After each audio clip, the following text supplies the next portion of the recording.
Hey y'all, welcome to another episode of Transparent Convos.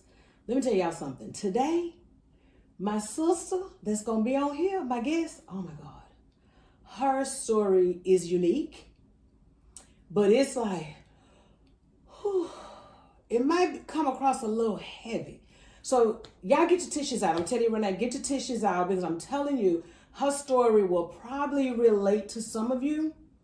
If it doesn't relate to you, maybe you've never went through some of what she went through. Because, baby, her past, I'm telling you, it's a lot. It's a lot. And she has really overcame all of her past trauma. Like, when I tell y'all where God has brought her from, it's absolutely amazing. So, come on, y'all. Like, share, subscribe. I'm telling you, if you can't relate to her story, something about her story, you know somebody that can relate to it. So if there's anything about this story, her story that can help encourage you or someone you know, maybe give some comfort, maybe give some understanding to something you don't understand, come on, like, share, subscribe. But anyway, so let's keep going. My guest, not only is her story unique, y'all, her name is absolutely the most unique name you probably have ever heard. Her name is Earth. Now, we don't call her Earth. She don't really introduce herself as Earth. That's her name, Earth Shamina Holman. Let me put my glasses on, y'all, so I can tell y'all about this sister, because, baby, she cute, y'all. When I tell you she be rocking a pixie, that sister can rock a pixie. Her name is Earth Shamina Holman.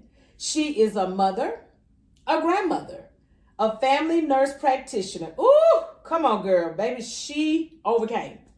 Author, coach, and prayer warrior. Y'all give it up. Give it up for the prayer warrior. She is that. She has 2 decades of healthcare experience and nearly a decade coaching.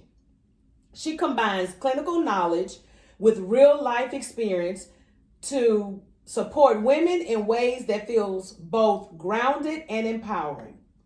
And y'all, to add some extra spice to her life, she is recently engaged and is. Y'all ready? Y'all ready for her? Y'all gonna be ready for her, because I'm telling you, stay tuned. Her story is gonna knock your socks off. It's a lot. But just stay tuned. Come on. Without further ado, let me please introduce you to the beautiful, short, pixie cut, rockin' Earth Shamina.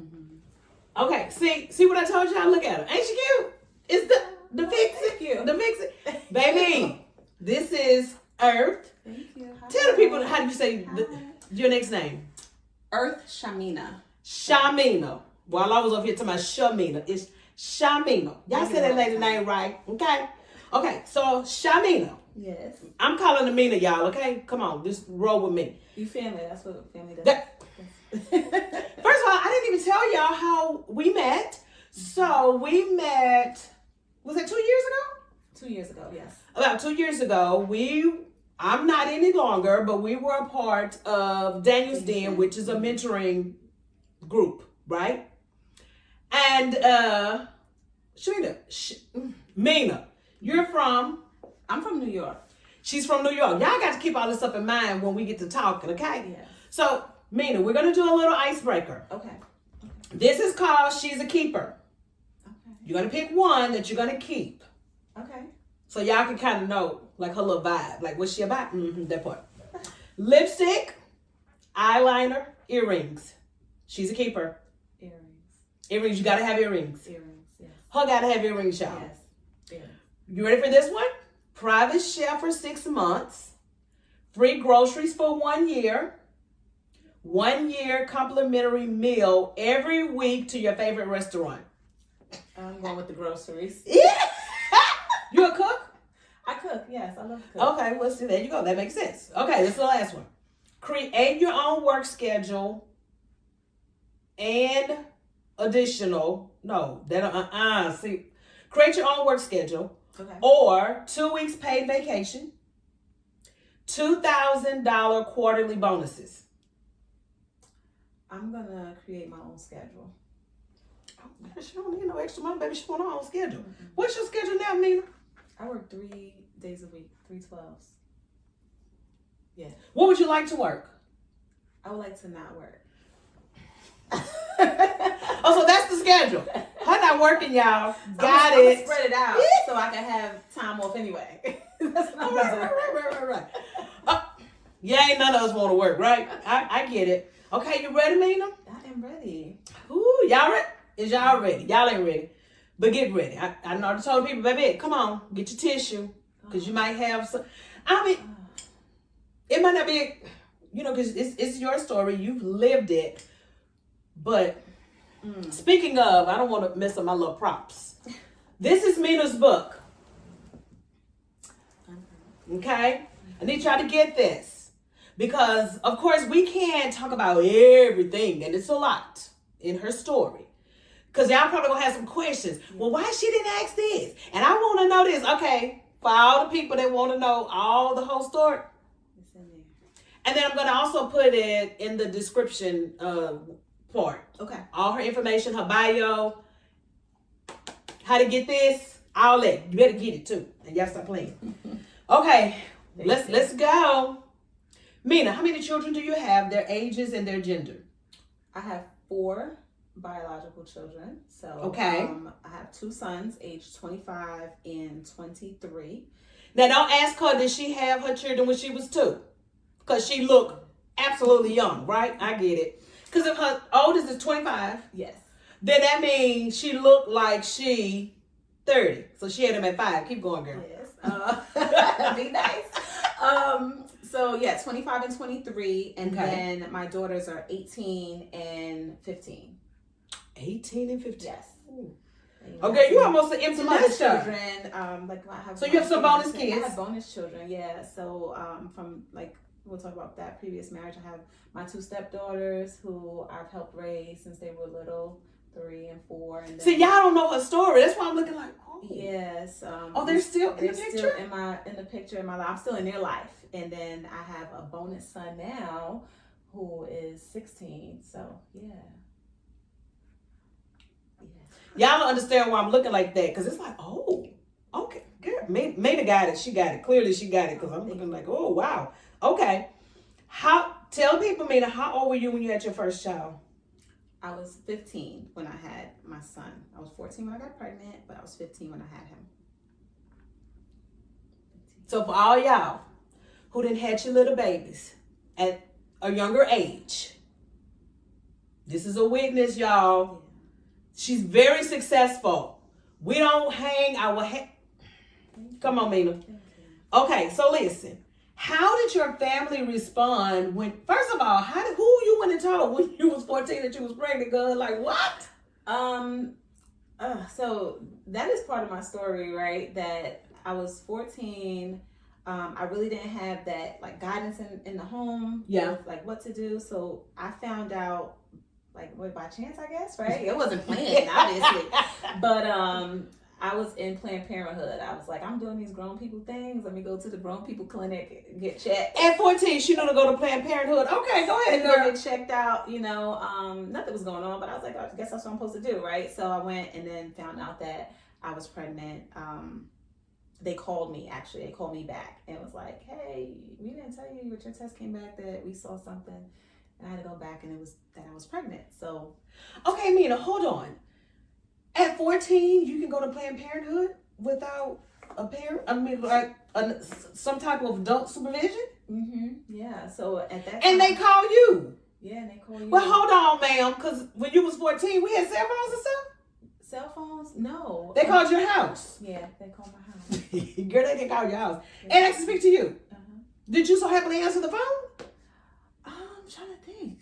Because if I would have answered the phone, I would be like, girl, who is this calling my child? Mm-hmm. Well, it wasn't there. It wasn't there. But yeah, even now, I guess laws have changed. So what certain things that we do, like called family planning, at certain ages, you can go and get that type of care without a parent. So wow. I wasn't aware that that's how it went back then. I just went because I was like, I'm doing this. I need to do this, right? So Wow. Yeah, so I was scared. So you had no idea you were pregnant? I had Because no you were idea. at 14, you didn't even probably know what to expect. My body doing? I don't Right. know, right? So yeah, I just went just for a little checkup, thinking like, hey, this is what I'm supposed to do. Go get a checkup. So how far along were you? And I probably was like maybe 2 months pregnant. Nothing far, but I took my mom with me because I was like, I went for a checkup. Nothing was happening, but okay. Now why did you told Mama you was going? Because what they calling me for? So you had to tell my mama I done went and got a little checkup, and now the people calling me talking about. Yeah, I need somebody to go with me. Just to make sure. And what she say? And she said, okay. So she just went. There was nothing, no discussion of like, what did you go for? What happened? Nothing. It was just like, okay. She went with me. Okay. So we get there, and they call me back into the room. By yourself? By myself. And they tell me, interesting.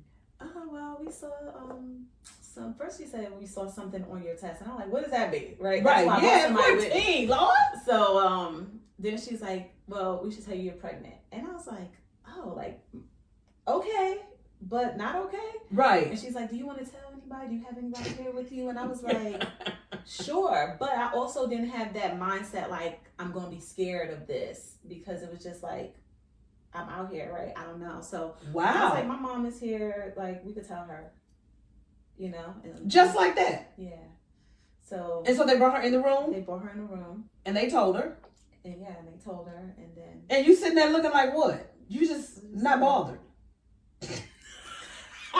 You know, and it's sad, but it's not. You know, when I look back in retrospect, it's sad because I have children now, right? And I'm like, I would be the mom. First, I'm the mom that's like, let's go to the clinic, right? Yeah. Or, you know, not even let's go to the clinic. Let's not do nothing that you need to go to the clinic for. Okay, wait a minute. So before, when you told your mom that the people had called or whatever, did you tell her at that point that you had sex? No. Oh, she did. She literally didn't ask no questions. No like questions, for real. Okay, well, let's. Oh, wow. Okay. Yeah. So Mina, so who was this? Not literally who was the guy, but how did you know this guy? So we were young. I was 14. He was 15. Yeah. I was 16, and we would just kind of hang in the streets, I guess you want to call it. I would hang out with my friends, and then we would see each other around like the school, not around school because he wasn't in school, but around like outside of school. Oh, he was older? In the neighborhood. No, he was 15, 16 years old. We were only a year and a half apart. Well, why he wasn't in school, man? He had dropped out? He was running the streets. He was real street. He was a real street dude. Oh, okay. There you go. Wow, how the Lord has really delivered us from some stuff. Yeah, he was in the streets. He was like part of a gang. You know, I didn't know that at the time. He was part of the gang, but I just knew he wasn't in school. He was just. So did you tell him you were pregnant? Outside. After, when I found out, I told him that I was pregnant. And what did he say, girl? Like, okay, how does happen, right? But we knew how it happened. Yeah. But then he wound up getting arrested because he was in the street. So he went to jail. Okay. He was in jail my whole pregnancy. Okay. Even through my pregnancy, even through like having my son, he was in jail. So wow. He's only really seen our son in person a handful of times because he was in jail. And where is he now? We ended up sending him back to Jamaica. He got deported. Yeah, he got deported, so he hasn't really been in the picture as much. But my son's been like to visit in Jamaica. Really? Yeah, and now where he lives, my son's been to visit, since. But so they have a relationship. They have a relationship. Wow. Oh, that's good. Yeah. So sometimes my son's older. My son has his mindset. It's like, okay. Yeah, because I'm like, wow. If I talk to him, I talk to him. If I don't, I don't. But yeah, they've talked. They've visited when he was little. They would visit. I remember one time I took him to see him in prison. He was upstate New York, and I took him to see him. And this is how you asked about the hospital. The doctors calling me. I went. Yeah, don't go reporting me, y'all. I went and borrowed my friend's ID. Yeah, to take my son to the prison to see his dad.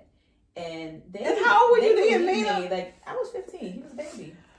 Oh, this girl, man, you was real mature. Yeah, he had to see his dad, So my friend, I think she was like 17 or 18 at the time. Yeah. You had to be a certain age to go into the prison without adult supervision. And I was like, well, we want to chance this. we kind of look alike, but we didn't look alike. And I just took her ID. She gave it to me, and I went and took my son up to the prison to see his dad for the first time.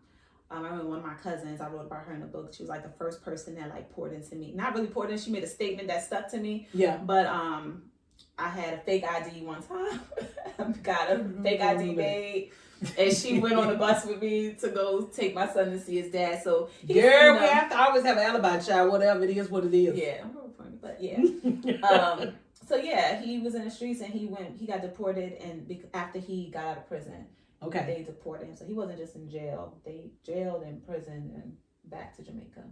Wow. Yeah. Okay, now let's talk about mother-daughter relationship. What did that look like when you were coming up?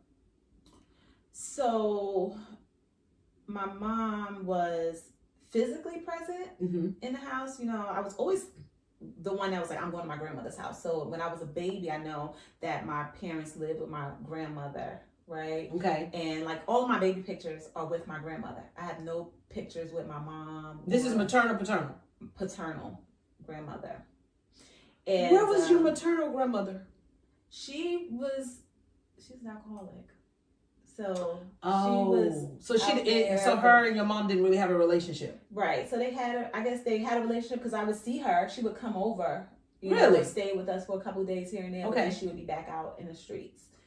So I didn't really have a relationship with her. Like I knew of her. She would come around. I went around with her sometimes. Like when she was in the streets, I would go with her. I remember that. But she passed away when I was really young. Okay. Yeah. Okay. Because I'm like, wait a minute, it was some like missing pieces. I'm like, well, because how you get with your dad? Oh, okay. Yeah, I probably was about 9, 10 when she passed away, so I don't know. Oh yeah, you were really young. But I do remember her. So yeah, my father's mother has always been, right? So those like all my baby pictures are with her. I remember, even little is so crazy, and maybe I remember from pictures and everything. Yeah. But I was always there. And then as I got older, I'm going to my grandmother's house. Every weekend, I was at my grandmother's house. School's out. Wow. Can you pick me up? I'm coming over, right? So I had like a really close relationship with her. My mother was physically present, but, I didn't know at the time she wasn't emotionally present. I didn't know why at the time. Right. I know now.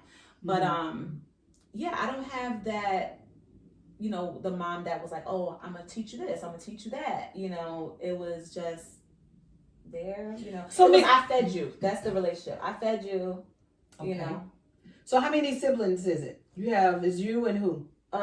So five. Five of us. Yeah. So I'm with the oldest. Your mom and your biological dad? Three. Oh, okay. Yeah. So 4 if you count my Irish twin we talk about, right? Oh yeah. Yeah. So it was 4 of us, but she passed away when she was 3 months. So I wasn't born yet. So it'll be 4 of us, but it's 3 of us living, and then I have 2 step siblings. So my mom.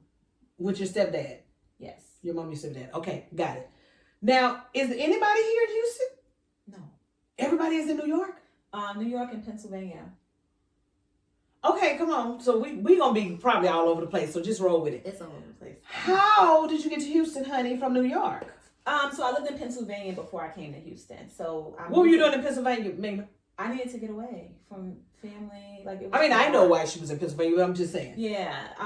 When I was in college in New York, I felt like I was just taking on too much. Like my family, like my mom, I was taking care of my siblings and showing up just for everybody. And it just got hard for me to achieve the goals that I wanted to achieve. So you're taking care of family and your babies? Yes, I had 2 children at the time. One of my stepbrothers was my stepfather's son. He had children that they were just kind of getting taken and things like that. So then I stepped in and I took one of his babies from the hospital. I got tired already. Okay, yeah. So, and then my mom, my stepdad wound up getting her when she was 2, right? Okay. But, so I had my own children. I had her. I was in college. I was working full time. I've been working full time since I was in high school. That's why that girl say she... Yeah. Her tired, y'all. Yeah, so I was like, I want to finish school. I got to do something different, so... She wants to finish school. Y'all hear that, right? She did not give up. She's resilient, and she persevered through it all. Y'all, oh, Lord, there's no excuses. Now, this is not my story, okay? This is her story. And I don't know if I would have been able to do all what she did, because that's a lot. That's a lot. That's a lot of weight. and responsibility, and she still was able to muster through and go to school. Thank you. Go to college, not just school, baby. Her was in college. Yeah. Okay. I left. I was like, I'm moving. I heard someone say they was in Harrisburg, Pennsylvania. Their mom lived in Harrisburg. It was my cousin, actually. My mom lived in Harrisburg. And I looked at the map and I was like, all right, Harrisburg right there, three hours away. I'm going right there. So I just put my Nina, that's why her name Earth. Because, honey, who would even been thinking like that at that age? Yeah, so I left. And I was married at the time. Yeah, I was married. Hold on. We're going to get back, because how she get married, right? Yeah, right. So we left. And went to Pennsylvania. Okay, let's back up. Because there's a part that we definitely got to talk about. Okay, so y'all leave Planned Parenthood, and Mama is saying what about her baby being pregnant? Nothing? She cried. Okay. But I thought it was like tears, like, oh my gosh, my baby's pregnant, right? Yeah. And it wasn't. It was. And my mom knows I talk about this, so she's okay with me telling this Mama, story. is Mama living today? Yes, she is. So and she's in where? She's in Pennsylvania. She's in Pennsylvania. Oh, she's not even in New York no more. No. Girl, everybody left New York. Yeah, they ain't got nowhere to go visit. I'm just playing. Okay, so Mom is still living. Is Mom married today? Her husband passed away a few years ago. Okay, and she haven't remarried? No. Okay. I mean, is it safe to ask this question? Where is Mom at today emotionally? She is still unhealed. And I think this is okay to talk about. We actually just had a conversation 2 nights ago because I keep talking to her about healing and just like, Mom, like, if I can do it, you can do it, And again, I had a lot of bitterness towards her in the beginning because like, you weren't there. Like, what do you mean? Like, yeah. And also probably. And that's understandable, right? Not verbally, I don't have to listen to you, but it was in action. Like, she ain't doing nothing for me though. Right. I'm over here, my grandmother, right? Yeah. But now that I do know her story, I'm like, whoa, she didn't know. And it's, there's something called arrested development, I guess we'll talk about, but she did the best she could do with what she had, and she's still battling that. And I just talked to her about this the other day because her mom is gone, so she can't go. She can't. Yeah. And she mentioned like she's still fighting these things. There's certain things that she says triggers me still to this day. I can be as healed as I want to be. Yeah. Right. But you still gonna have triggers. You gotta know how to navigate. But I told her, I said, you keep saying what those people didn't do for you. They didn't hug you. They're not understanding what you went through, or they're not hearing your story. And I said, did you hug me? And she's like, oh. And I said, so she's very receptive. Hugs you, she's receptive, but she still struggles with the healing. She's like, nobody taught me how to heal. And I'm like, nobody's gonna teach you. You got to do it. Yeah, you got to do the work yourself for it. So I'm just still encouraging her. She's still that's good. Broken and hurt from her childhood and the relationship. Was her dad present? Her dad was not present. Okay. No. Okay. So, wow. He was physically. Yeah. But not. Right. Wow. She went through the foster care system from the age of 8 years old because of childhood trauma too, sexual trauma. So. Ooh, child, y'all leave people's children alone, Lord. Yeah. Those curses, those generational curses. Yeah. Right. So she didn't know how to handle it either, but. So yeah, she's not healed and she's still battling and struggling with that, and we talk about it, but the relationship that I have with her is like I'm more open to it now. I can meet her where she is, but she wasn't able to be what I needed. Now I need y'all to take that what she just said, because I too, if you've watched my episode, I had mama issues, and literally when it says what Mina just said, I had to learn how to meet her where she is, because at the end of the day, is that not what God do with us? And I don't know why it seems so hard for us to do it for people, especially a parent. And I just really wish, now, again, it took me many years to get to where I'm at. So, and there are a lot of women who struggle with bad relationships with their mom. And so it's so interesting because I say all the time, how many years did people always tell me, because I was very open about it. And I would go to my mom. I've been going to my mama for years with like, lady, listen. But at some point, and she was not receptive in the beginning. For many times I went to her, she wasn't receptive. But anyway, moving forward, it is so healthy for us to literally understand as believers. God literally meets us where we are. I don't know why we think we're so wonderful and so great. We woke up this morning as great as we are. Yes. And he's still looking like, boo, you didn't do that. Not really happy about your thought life or whatever the case may be. Absolutely. And he still shows up for us. And for whatever reason, because at the end of the day, to me, that's what grace is. We don't have to completely understand. And I tell women all the time who struggle with mama, daddy issues or whatever, at the end of the day, this is for me, I think this kind of hits home because as a mother, we think we're so great as moms. Oh, yeah. And so I said, you do understand when your baby gets old enough, they're going to tell you some things that you could have done better. Oh, yeah. What's the difference? Now, at the end of the day, let me just say, because where we've come through, what we've been through with our mom, we're pretty much better moms for our children. Now, there are times, and I read this in your book, so we definitely on the same page in a lot of areas. Like, we do overextend, overcompensate, and all that kind of stuff because we don't want them to feel that pain. Well, they still gonna have their pain with us. Yeah. And so even though we have been more present for our children than our mom was with us, absolutely. At the end of the day, it's apples to oranges, like, stop. Yeah. It's the same thing. We wasn't there for them in some areas, just like our mamas wasn't. So when you take that in consideration, it's like, okay, you want people to have grace towards you. You want people to have grace towards you. Towards me, towards you. Well, why we can't do that for our mamas and daddies? Well, my dad is deceased, so. Right. And it's like, so I had to do my healing without him being present. So I do understand about your mom, but I just, honey, sat at his feet however long I needed to. Because I'm going to get healed from this daddy stuff. Yeah. And so with the daddy thing is, because keep in mind, fathers are to validate, mothers are to nurture. So when your dad does not validate you, sounds like me and you was rocking in the same boat. You start looking for love in all the wrong places. Very promiscuous at a very young age and all that kind of stuff. Okay, now let's keep going. So Mina, so you tell your mom kind of cried a little bit. And then, like, what happened after that? So the crying was that, what are people going to think of her? But again, that's from her unhealed place. Now I see that, right? But what are people going to think of her? It wasn't for me. And then we left the clinic. Okay. And we went home. That was it. And ain't nobody said nothing. Nobody said nothing. So I was like, okay, well, this is serious, right? So that's like, I got to tell somebody else. So then who am I telling? Now I'm going to tell my grandmother. But now I think about it, I did have some kind of reservation because the person I looked to the most, my grandmother, I didn't take her. It was like, you knew something, right? You're like, why didn't you take the person that you looked to the most? Right, makes sense. You could say, because I knew she had to work. My grandmother worked, right? But why didn't I take my grandmother?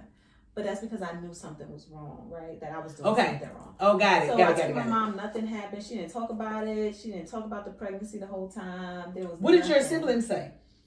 Nothing. Nobody said anything. It was just the norm. Like, it was just nothing. This is just life. That's what we live in. That was it. So what were you thinking? I was the oldest too. I was. Oh, you were the oldest. Babies. Yeah. Oh yeah.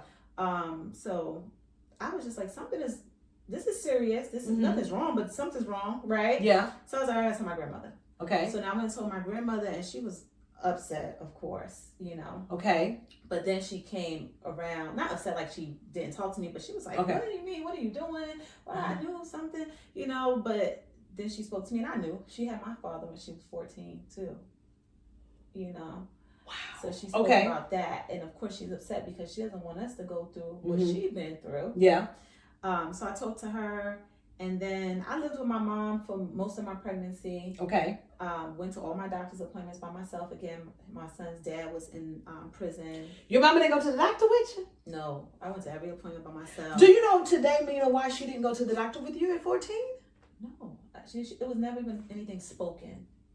It was not a spoken. I want to meet it because I'm going to ask her, Mama, why you ain't go with me? No, I'm sweet. Okay. She might say, because you ain't asked me to. That's just how she thinks and how she says. Okay, Mama. Yeah, no one went to the doctor with me. I went to every appointment by myself. I started navigating like different roles, like what I'm supposed to do, because I knew I needed services. So it was like, I need Medicaid, I need this, I need that. I need food stamps, I need something. I don't know, something. right? Oh, Mina, I just thought about this. Did any of your friends' parents like kind of? No, I didn't have close relationships with friends like that. So nobody was mean and ugly. Yeah, no. I had one really good friend, and her grandmother, she lived with her grandmother at the time too, and she found out, and she was just always like very concerned, but it wasn't ever like, oh, don't talk to her anymore. Yeah, none of that. Just one friend. I had other associates, I guess. Yeah, associates. Yeah. No, in high school. So, yeah. So you kept going to school? Kept going to school. Like normal? Like normal. I found a school for young mothers, girls that were pregnant or had babies. So I enrolled myself in that school, told my mother, I found a school. I just need you to sign this paper. She signed the paper and I wound up going. Nina, I don't know where you came from. I really don't. Wow. Because, I don't know. I've always been, I've always excelled in school. Like, I pride myself on that, and I think that's even through my life. It's just like, what's next? So I always pride myself, even through elementary school, straight A. Okay, so where did you get that from? Oh God, I guess God, he's blessed me, because I was the first graduate, like college graduate. No, mom, dad, grandmama, girl, somebody, grandpa. No, nobody else. Wow. So yeah, I don't know where God, he is. When I Clearly. say he had his hand on me from childhood, I thank him every day, because I'm like, something was there. You saw something in me. But yeah, I've always been like that in school. Even like my stepfather, he's the only one I can remember living in the house that was just pouring like, you are smart. He would like make fun of me, Shamina Wiener, because he said I was a nerd, But I've always excelled. And I was like, I'm not giving up in school. So I'm like, I gotta find a school. I can't go to Erasmus. Erasmus was one of the most dangerous high schools in Brooklyn at the time, and I was like, I can't go there with this belly. Like, what am I supposed to do? So found a school, enrolled myself in it. Started looking for how to become an emancipated minor, because I'm like, I'm on my own. I need to get every benefit that I can get. So I did that, went through legal stuff to get emancipated, and then I went to school. I found this school and then just went from there. Well, you know what? At the end of the day, y'all, let me just say this. I don't know where God taking Mina, but wherever he taking her, I want for every little sister to sit up under her. Because, see, this is not my story, so I can't relate. So God knows who's assigned to you. And especially this era that we're in, girl, you can speak volumes into young ladies. Yeah, and that's the goal. Yeah. Just to let them know, like, it don't stop there. Yeah. Because I would imagine, based on hearing conversations and being around young ladies, they don't have anybody who could show them this way, that there's a better way. Right. And so, girl, come on, Lord, give her. It's coming. And all the young ladies that's out there that Mina is going to be able to relate to, because she's been there and she's done it already. And people need to see something tangible, something in front of them to say, and she's a believer.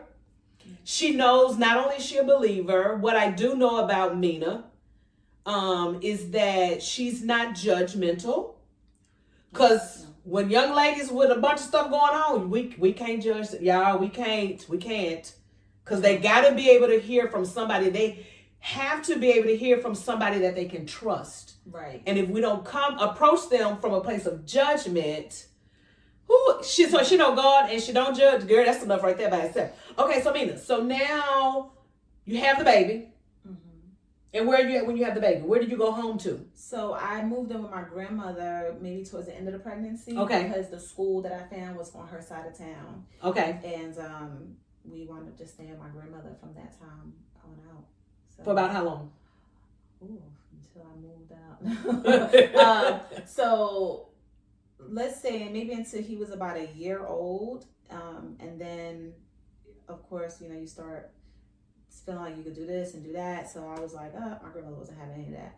So I was like, well, I'll go back on that side of town, go to my mom's house. Yeah. So then I went to my mom's house, but then that wasn't right either. I had no space, nothing to do. I couldn't do nothing. So it was just trying to figure my life out, like what I needed to do. Right? I want to work. I want to go to school. I also want to hang out with friends sometimes. But I wasn't the girl that was just like hanging out and leaving my son home either. Yeah. But it was just like, oh, okay, but I want to do stuff, right? Right. So, right. Because you're still a kid. Still, yeah. So, then I realized, like, well, now I gotta go back to the other school. It was on the other side of town, go to my mother's house. So I was going back and forth. But so I lived with her until my son was probably about a year old. Then I, maybe almost 2, and then I went back on the other side of town, my mother. Okay. And then it was like, that's not working.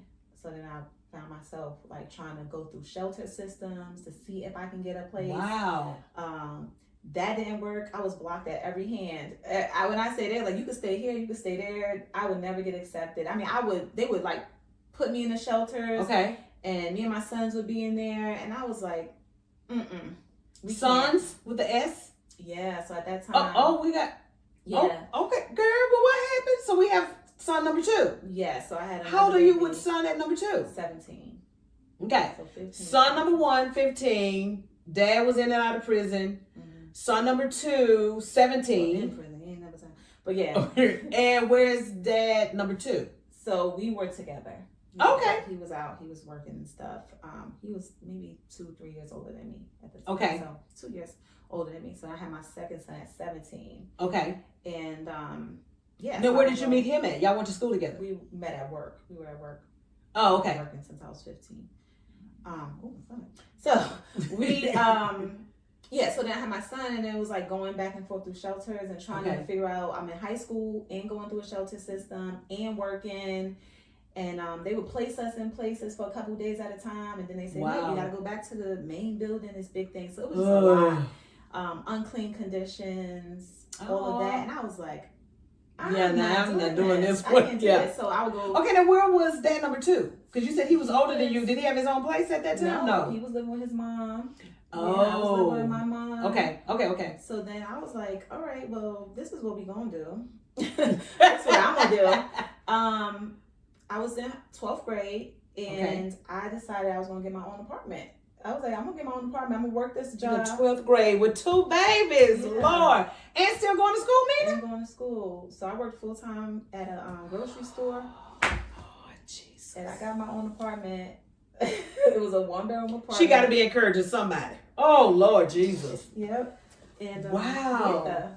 My rent was my first rent was $1,050. Who keeping the babies, man? Why you at school? My son's sister would keep them. She would come over and help me. I would drop them at my mother's house because she lived right up the street from the grocery store. Okay. After my job, I would go get them, take them home, take them back to school. So they went to school with me. They went to daycare in the school.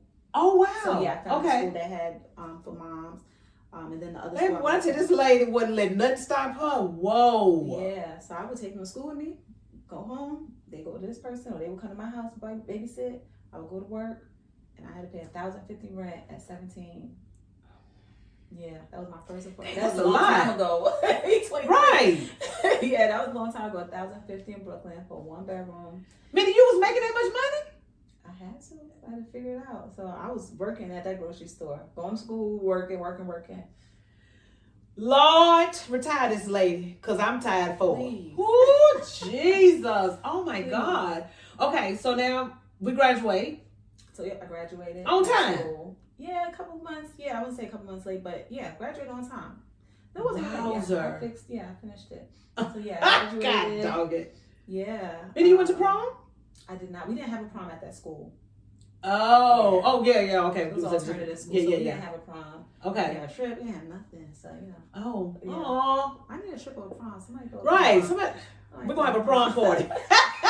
Come on, minute to the prom party. Okay, so then we graduate from high school. Now what? So then I was like, well, this grocery store is not going to do it. But I knew I always wanted to be. So I always thought I was going to be a lawyer when I was little. And then I was like, I'm going to be a nurse. You know, my mother had told me a story when she was, when she had experienced SIDS with my older sister who was born in the same year. So she was born in January of 84 and I was born in November of 84.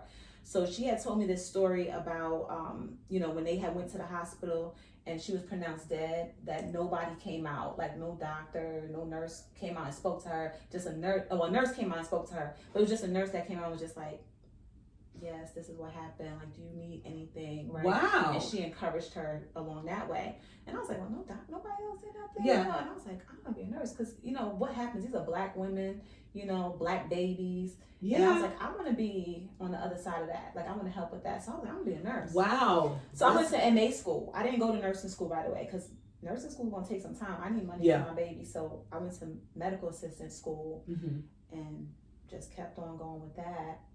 But then when I tried to go to nursing school, it was just so much, just trying to help everybody. So that's when I decided to move away. Man, I can't believe I didn't totally skipped over a whole big part of her past. Oh. Lord Jesus. So you were raised pretty much, for the most part, kind of sort of with your dad's mom. Mm-hmm. Where was that? So my father he was all over, right? But he experienced drug abuse, right? Okay. Was him and your mom ever married? No. Okay. No, they were never married. But he was with drugs. Okay. And then he ended up moving to Connecticut. Okay. Yes. So I really didn't have a relationship with him. Mm-hmm. He would come back and forth. Like, I remember one time I saw him, I was like 4 or 5 years old. And that was a crazy experience. Now that I've known that when I look back at, what happened in that time, I was like, oh, stop, he did that to me. But then experiencing molestation later with him, I'm like, that's what happened when I was 5, right? Wow. Okay, so you saw him by 4 or 5 where? He had came to my mom's house to visit us. Okay, was mom there? No, she wasn't there. Or maybe outside or something, but it was just me that I knew of. Me and my little brother. I remember us in the house. And so what was awkward, or whatever word you want to use, about that moment? So yeah, I could talk about this now, but when I was about 5 years old, I remember he came over, he came in the house and we were just sitting there playing, and he went to the bathroom. Okay. And then he told me to come in the bathroom with him. And I'm like, my dad, right? It's not even a thought. I don't even think I was thinking, this is my dad, right? Yeah. But I go in the bathroom with him, and then he showed me his private area, and I was like, all right, I don't know. Made me touch him, and that's all I remember from that. Nothing else happened at that time. Okay. But it was just like, oh, okay. Then. And of course, you're 4 or 5. You don't think anything is wrong with it, so you don't say anything. No, like okay, right, makes sense. I don't even know if I thought to say anything. No, right, So then the day went on, the life went on. Yeah. So then I don't remember seeing him again, though. So after that, yeah. So he was kind of out. My stepfather was he came in my life around that same time too. Okay. Stepdad was good for you? Yeah, he was good, but we had our run-ins a lot because he always saw something in me, and he would be like very like protective. I got it. We would argue all the time. It's like, Dad, why are you talking to me like that? Why you want to do this? But now I see. I saw it before when I was a teenager too. It was just like, even when I was pregnant with my son, he was just like, oh my gosh, like, why? Yeah. When I was little, it would be him helping me with homework, right? Or he's like, you're going to be somebody someday. He was the only person that I remember at that young age. He was like, you are going to be somebody someday. Like, keep this. You're going to do something. And I was like, that's amazing. He would walk past me and just like smile at me all the time. And he would help me with homework. Yeah. So he was the only person that like actually. So did your dad have a relationship like with your mom or your stepdad? No, because he wasn't coming around. No. Okay, and so then what happened? So he was in Connecticut, and as I was getting a little bit older, it was just like, oh, I guess I probably should see my dad, right? I don't know, but I don't know how the conversations would come up, but it was like, oh, he's there, and then we would see pictures of him and like this new family, but he didn't have a new family. It was just like he was part of a family, but he wasn't. He just met people there, I guess. Okay. And he was going to get married to some lady. So does that mean he wasn't coming to see his mom either? No, he really wasn't. Not at that time. But are you aware today of their relationship? So, we were just in New York. My family and I, we were in New York, and my grandmother was like, oh, I can't count if he gonna come, So Yeah. I guess she talks to him occasionally on the phone, but she doesn't really. And Dad is still living. He is. Oh, okay. Yeah. Okay. So I don't know where he is. I mean, I'm assuming he's in New York, but yeah, he's still living. Okay. Has Mom read the book? She recently read it, so it's been out for about a year and a half now, and she recently read it, and she was upset. Yeah. At some, because she's like, you made it seem like I wasn't there, and I was like, no, you wouldn't. No, I'm just I was like, you know, that's not what I'm saying. I said, did you read the whole book? And she hadn't read the whole book. She just read the whole piece, and I was like, no, like you were there present. And she's like, but if I wasn't there, I fed you. I said, well, you were supposed to feed. Yeah. But also talking about what mom's supposed to do. You mentioned about being a nurturer. Yeah. Right. Women are nurturers, and I didn't have that in you. That's what I needed at the time. I needed somebody to nurture nurture what was supposed to be built inside of me. Right. So, yeah. So is Grandma still living? She is. Has she read the book? She has. I believe she has. Yeah, she bought it. Oh. Did she say anything about it? Yeah. So some things, but nothing deep, because I talked to her about how I felt, and she's just like, I said, listen, I'm gonna write this, and I think my biggest thing was I didn't want to disappoint anybody that I loved, that was close to me, and I wanted her to know that I was gonna write this because that's her son, right? The woman that's close to me, your son is who did this to me, and but then I got to a point, I was just in prayer, and God was like, this is not for you. Yeah. It's not for them. Like, I need you to write this. So I was like, Grandma, I'm going to write this book. But I call my grandma Mom. So I was like, Mom, I'm going to write this book, and I'm going to say these things, but just know that this is my story. I lived it. Yeah. And she was just like, okay. Because we're breaking this. Because her baby's not finna go through that. No. Just saying. Absolutely I mean, they're older now, but I mean, it's still possible even at their age. But yeah, now this healing is for me and my generations to come, baby. So anyway. Yes. Okay, so what happened to you? Because you said, I'm going to tell Mom, I'm going to tell in the book, because this is your son, what he did to me. Girl, what him do? Yeah, so he was in Connecticut. Okay. He was going to marry this lady. I don't know, but he was in Connecticut. Go ahead. Yeah, say that again. I probably shouldn't say that out loud. Go ahead.